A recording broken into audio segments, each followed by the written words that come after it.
السلام علیکم۔ میں ہوں خالد حمید، خبروں کے بلیٹن کے ساتھ۔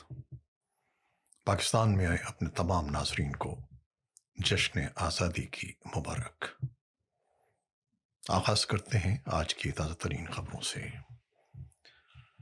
پاکستان بھر میں آج یوم آزادی ملی جوش و جذبے کے ساتھ منایا جا رہا ہے۔ دن کا آغاز وفاقی اور صوبائی ادارالحکومتوں میں توپوں کی سلامی سے ہوا۔ نماز فجر میں ملک کی ترقی، یکجہتی، امن اور خوشحالی کے لیے خصوصی دعائیں مانگی گئیں۔ کراچی، لاہور، اسلام آباد، پشاور، کوئٹہ اور ملتان سمیت ملک بھر میں چراغاں اور آتش بازی کے مظاہرے کیے گئے۔ عوام کی بڑی تعداد جشن آزادی کی ریلیوں میں شریک ہے۔ اسلام آباد کے جناح اسپورٹس کمپلیکس میں یوم آزادی اور مارکہ حق کی فتح کی مرکزی تقریب ہوئی، جس میں صدر مملکت آصف علی زرداری، وزیر اعظم شہباز شریف، تینوں مسلح افواج کے سربراہان، وفاقی کابینہ، ارکان پارلیمنٹ، غیر ملکی سفراء اور شہریوں کی بڑی تعداد شریک ہوئی۔ تقریب میں مسلح افواج کا شاندار مارچ پاسٹ ہوا اور وزیر اعظم نے یادگار مارکہ حق کے ماڈل کی نقاب کشائی کی۔ امریکی وزیر خارجہ مارکو روبیو، امریکی کانگریس کے رہنماؤں اور یورپی یونین کے سفیر نے پاکستان کو یوم آزادی پر مبارکباد دی ہے اور دو طرفہ تعلقات کے فروغ کے عزم کا اظہار کیا ہے۔ یوم آزادی کے موقع پر ایوان صدر میں اعلیٰ سول اور عسکری اعزازات دیے گئے۔ Army chief general Asim Munir اور air chief marshal Zaheer Ahmed Babar Sidhu کو ہلال امتیاز، جبکہ chairman joint chiefs of staff committee general Sahir Shamshad Mirza اور نیول چیف ایڈمرل نوید اشرف کو نشان امتیاز سے نوازا گیا۔ اسلام آباد میں قومی اسمبلی کی اسپیکر سردار ایاز صادق کی سربراہی میں حکومت اور پی ٹی آئی کے وفود کی ملاقات ہوئی۔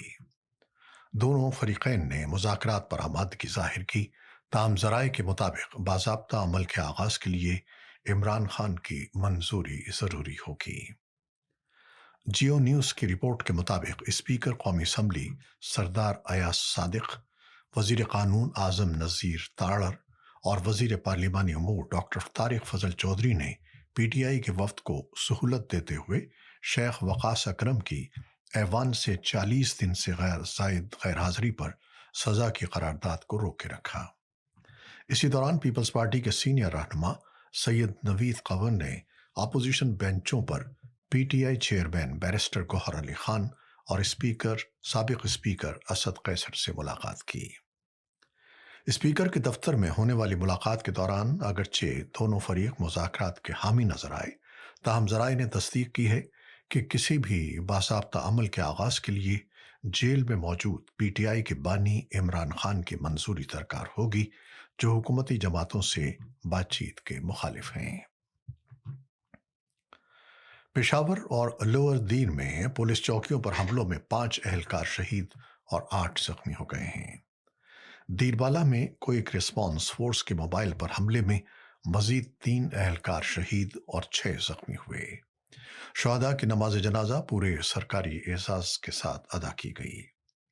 صوبائی دارالحکومت پشاور سمیت خیبر پختونخوا کے مختلف علاقوں میں پولیس چوکیوں پر دہشت گردوں کے حملے میں 5 اہلکار شہید اور 8 زخمی ہوئے۔ پشاور کے نواحی علاقے متنی میں ناصر باغ پولیس چوکی اور حسن خیل تھانے پر رات گئے دہشت گردوں نے حملہ کیا۔ پولیس نے جوابی کارروائی کرتے ہوئے چوکی متنی عدیزئی اور ناصر باغ سخی پل کا حملہ پسپا کر دیا، جبکہ تھانہ حسن خیل میں پولیس کا دہشت گردوں کے ساتھ مقابلہ ہوا، جس میں 1 پولیس اہلکار شہید اور 1 زخمی ہوا۔ دوسری جانب ڈی پی او کے مطابق لوور دیر میں دہشت گردوں کی جانب سے میدان میں پولیس کی 2 مختلف چیک پوسٹوں لاجبوک اور شداس پر حملہ کیا گیا۔ حملے میں 1 پولیس کانسٹیبل شہید جبکہ 1 زخمی ہوا۔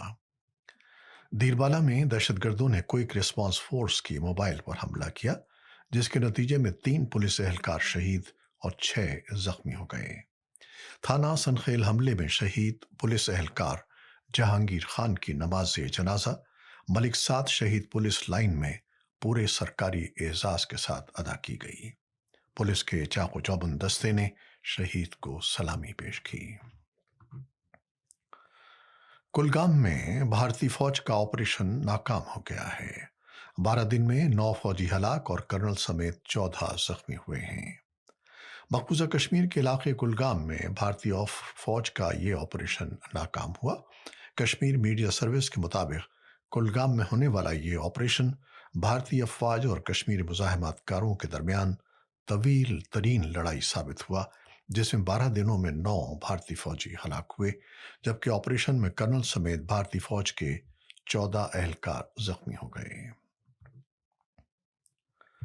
بھارت کے زیر انتظام کشمیر کے جنوبی ضلع کشتواڑ میں جمعرات کو جاری بارش کے دوران اچانک بادل پھٹنے سے ایک دور دراز چشوتی نامی گاؤں میں بیشتر گھر پانی کے ریلے میں بہہ گئے۔ سیلابی ریلے کی وجہ سے سڑک کے بہہ جانے سے امدادی کارروائیوں میں مشکلات کا سامنا ہے۔ امدادی کارروائیوں میں مصروف اداروں اور اہلکاروں کا کہنا ہے کہ متاثرہ علاقے سے اب تک 12 افراد کی لاشیں نکالی جا چکی ہیں۔ فرانس کے صدر ایمانوئل میکرون کے مطابق امریکی صدر ڈونلڈ ٹرمپ کا کہنا ہے کہ روس کے ساتھ کسی بھی جنگ بندی معاہدے میں یوکرین کی شمولیت ضروری ہے۔ ٹرمپ اور روسی صدر پوٹن جمعے کو الاسکا میں ملاقات کریں گے۔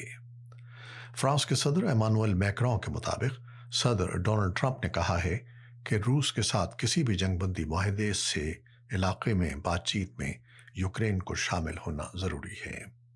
یہ بیانات پہلی مرتبہ اس بات کا اشارہ دیتے ہیں کہ ٹرمپ یورپی رہنماؤں اور یوکرینی صدر ولادیمیر زیلنسکی کے درمیان ہونے والی بات چیت سے کیا حاصل ہوا ہے۔ اس بات چیت کا مقصد جمعے کو الاسکا میں روسی صدر ولادیمیر پوٹن سے ٹرمپ کی ملاقات کے لیے لائحہ عمل طے کرنا تھا۔ اگر یوکرین کو شامل کرنے پر ٹرمپ کا اصرار درست ثابت ہوا تو یہ کیف اور اس کے اتحادیوں کے لیے کسی حد تک اطمینان کا باعث ہو سکتا ہے، جنہیں خدشہ تھا کہ ٹرمپ اور پوٹن کوئی ایسا معاہدہ کر سکتے ہیں جو یورپ اور یوکرین کے سیکیورٹی مفادات کو قربان کر دے اور یوکرین کی زمین کو تقسیم کرنے کی تجویز تھے۔ ٹرمپ اور پوٹن جمعے کو الاسکا میں ملاقات کرنے والے ہیں۔ اٹلی کے جزیرے لیمپیڈوزا کے قریب تارکین وطن کی کشتی ڈوبنے سے 26 افراد ہلاک جبکہ 60 کو بچا لیا گیا۔ کشتی لیبیا سے روانہ ہوئی تھی۔ غیر ملکی میڈیا کے مطابق تارکین وطن کی کشتی جزیرے لیمپیڈوزا کے قریب الٹ گئی، جس میں 90 سے زائد افراد سفر کر رہے تھے۔ رپورٹ کے مطابق کشتی ڈوبنے سے 26 افراد ہلاک ہو گئے اور مزید ہلاکتوں کا خدشہ ظاہر کیا جا رہا ہے، تاہم لوگوں کو بچانے کے لیے ریسکیو آپریشن بھی جاری ہے۔ رپورٹ میں بتایا گیا ہے کہ کشتی میں سوار افراد نے لیبیا سے سفر کا آغاز کیا تھا، تاہم ان کا تعلق کن کن ممالک سے تھا اس بارے میں تاحال کچھ واضح نہیں ہے۔ اسرائیلی بمباری میں مزید 90 فلسطینی شہید ہو گئے ہیں۔ بھوک سے اموات کی تعداد 235 ہو گئی ہے۔ یورپی ممالک نے اسرائیل سے امدادی فراہمی یقینی بنانے کا مطالبہ کیا ہے۔ اسرائیلی فوج نے شمالی غزہ میں حملے بڑھا دیے ہیں، دیگر علاقوں پر بھی بمباری کی ہے، جس کے نتیجے میں مزید 90 سے زائد فلسطینی شہید ہو گئے ہیں۔ غزہ کی وزارت صحت کے مطابق بدھ کو اسرائیلی فوج کی جانب سے شمالی غزہ میں حملے کیے گئے، جبکہ دیگر علاقوں پر بھی بمباری کی گئی۔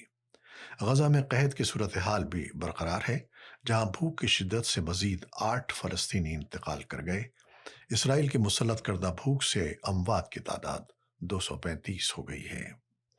دوسری جانب یورپی ممالک نے غزہ میں بڑھتے ہوئے قحط پر تشویش کا اظہار کرتے ہوئے اسرائیل سے امداد کی محفوظ فراہمی یقینی بنانے پر زور دیا ہے۔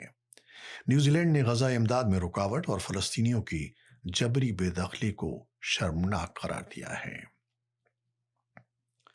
اسرائیل نے مشرقی یروشلم کو مغربی کنارے سے علیحدہ کرنے کے منصوبے کی منظوری دے دی ہے، جسے فلسطینی ریاست کی راہ میں بڑی رکاوٹ قرار دیا جا رہا ہے۔ اسرائیلی وزیر خزانہ بیزلیل اسموٹرچ نے گزشتہ رات مشرقی یروشلم کو مغربی کنارے سے الگ کرنے کی منظوری دے دی۔ اسرائیلی وزیر خزانہ کے ترجمان کے مطابق اس اقدام سے فلسطینی ریاست بننے کا خیال دفن ہو جائے گا۔ ترجمان کے مطابق اس منصوبے کے تحت مغربی کنارے اور یروشلم کے درمیان 3,401 گھر اسرائیلی آباد کاروں کے لیے تعمیر کیے جائیں گے۔ رپورٹ میں بتایا گیا کہ یہ واضح نہیں کہ اسرائیلی وزیر اعظم نیتن یاہو نے اس منصوبے کی بحالی کی حمایت کی ہے یا نہیں۔ اس سے قبل اگست کے شروع میں اسرائیلی سیکیورٹی کابینہ نے غزہ پر عسکری قبضے کے منصوبے کی منظوری دی تھی۔ چینی کوہ پیما گوانجونگ چوٹی سر کرنے کے بعد واپسی پر چٹان گرنے سے ہلاک ہو گئیں۔ دیگر کوہ پیما محفوظ رہے۔ چینی کوہ پیما گوانجونگ نے پیر کے روز K2 کو سر کیا تھا۔ حادثہ گزشتہ شب کیمپ 1 اور ایڈوانس بیس کیمپ کے درمیان پیش آیا۔ چٹان گرنے کا واقعہ منگل کی شب پیش آیا تھا۔ گوانجونگ کے ساتھ موجود دیگر کوہ پیما حادثے میں محفوظ رہے۔ پیر کو مجموعی طور پر 30 کوہ پیماؤں نے K2 کو سر کیا تھا۔